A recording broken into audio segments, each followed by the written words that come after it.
Hello, in this video I'm going to talk about Corviknight and what kind of IV spreads you want and what is the best Corviknight you're looking for.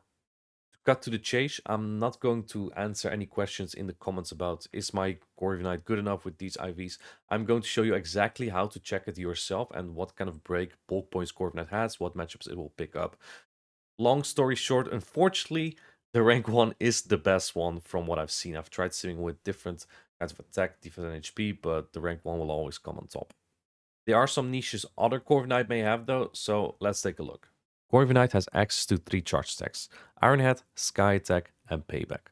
Out of these 3 charge stacks, Ironhead is the cheapest one at 50 energy, but it's also arguably the worst one because it only is 1.4 damage per energy. Sky Attack, 55 energy, a little bit more expensive, but arguably it's best a mandatory charge stack to have at 1.54 damage per energy and also the same type attack bonus. Payback is by far its most efficient charge stack, but it doesn't have the same type attack bonus. It could really help into matchups such as Galarian Corsola, Cresselia, and even some neutral ones. To be honest, I don't think there is a best moveset on Corviknight just because Ironhead is so bad, to be honest. The pacing might be nice, but the damage from Skytank and Payback together might also work way better in some scenarios. For the matchups and break and bulk points of Corviknight, I use the standard recommended moveset from PvPoke, but you may also opt for a different moveset with Payback. The rank 1 Corviknight has 102.7 defense. These are some of the bulk points you can reach with Corviknight. Annihilate, you can win in the one-shots if you reach at least 134.61 defense.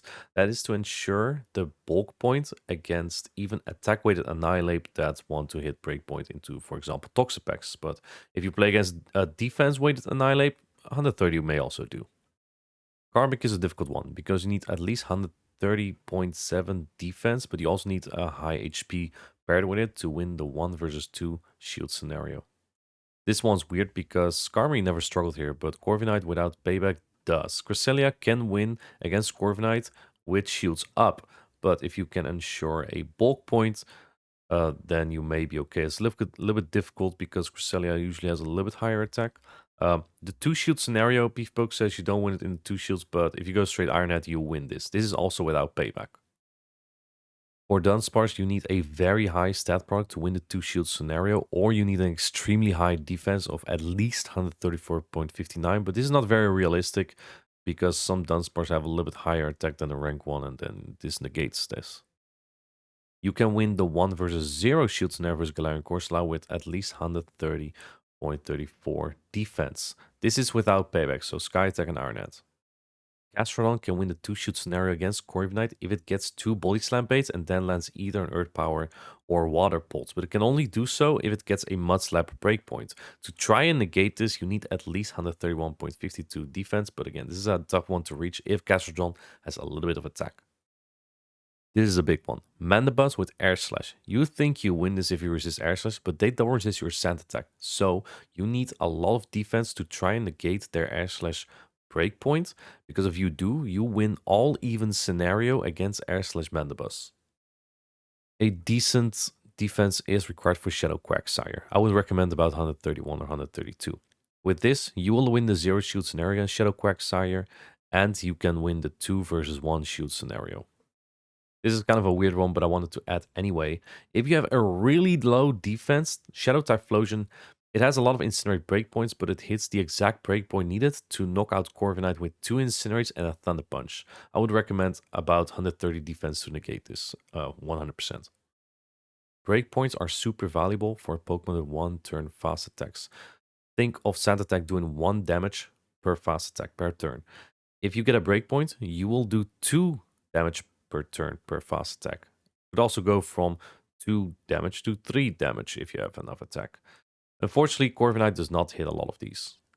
For measurement, the rank 1 Corviknight has 105.5 attack, and for the breakpoints that it has, it needs pretty high attack.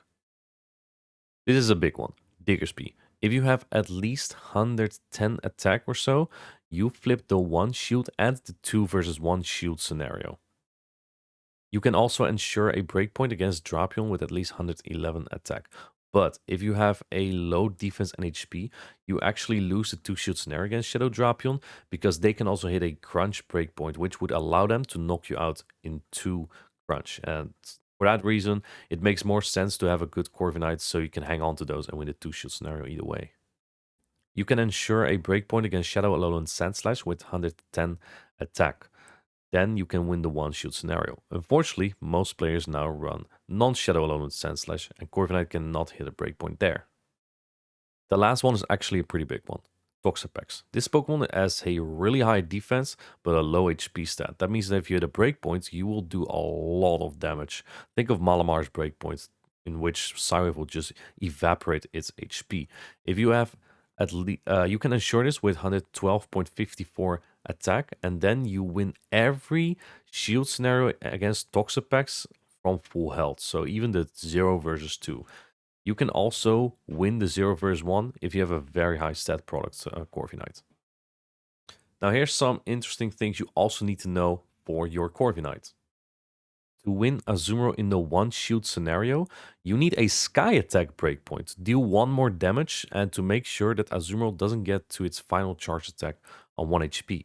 To ensure this, you need 108.75 attack with Corviknight.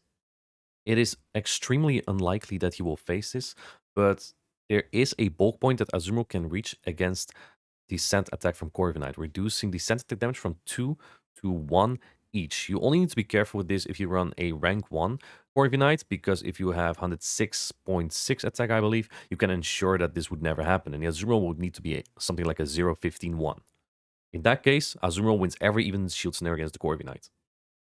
These are some matchups that the rank 1 Corviknight can win in the 0 shield scenario by 1 to 2 HP.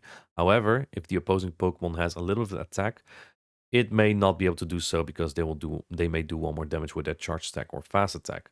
Dugong, Drifblim, Malamar are all winnable in the 0 shield scenario by a sliver of HP. You can also win Shadow Alolan Sandslash with a very high stat product in the 2 shield scenario. Furthermore, if you have a low defense and HP, you will lose against Goodra and Shadow Marowak in the 1 versus 2 shield scenario. To defeat Shadow Marowak consistently in the 1 versus 2 shields, you can also opt for an Iron Head breakpoint at 108.29 attack. There's not a lot of charge attack parity that you're looking to win with Corviknight because its pace is very slow to its charge attacks and it has a 1-turn fast attack as well, meaning that you are unlikely to get to the charge attack at the same time as the opponent unless it's the mirror. I compiled a list here though that you may reach with Corviknight, but again, they're not exactly mandatory or necessary at all for these matchups to win them or not. This is only about Corviknight for Great League. It is also eligible for Ultra League, but I didn't do any deep dive into that. Corviknight for Ultra League is very good, but you do need a lot of XL candy. Attack is not the only edge that Corviknight has over Skarmory, the other Steel and Flying Bird. They have very similar bulk, but because Corviknight has a higher HP stat, it is likely to do better into Pokemon 1-turn fast attacks. Imagine the fast attack would do 1 or 2 damage to Corviknight and Skarmory. Corviknight has 30 more HP. That means that in the case of the 1-turn fast attack, you can take 30 more of those. That makes Corviknight bulkier in some of these scenarios. If you want to find out if your Corviknight reaches the break and bulk points that you want, or you just want to check the rank, you can check this website right here that I usually use, PvPoke. Go to battle, type in the Pokemon name you can see here, and then open edit, check IVs. You can just enter whatever IV you have here. This is a default they put. If you click on maximize, you'll get the rank 1. You can also put the most attack weighted one that you want. You can put the most defense weighted. You can just put any Corviknight that you want really here. You can see. Just changes the CP, changes the stats, the attack, defense, stamina, and that way you can check if your Corviknight is good enough for what you want to reach with it. This should give you the tools to decide for yourself if your Corviknight is good enough.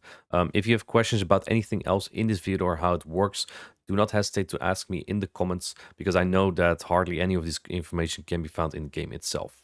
I can't exactly tell you right now if Corviknight is going to be absolute meta, but it will help to have one prepared just in case. So I hope you liked this video, hope it was helpful for you, and see you in the next one.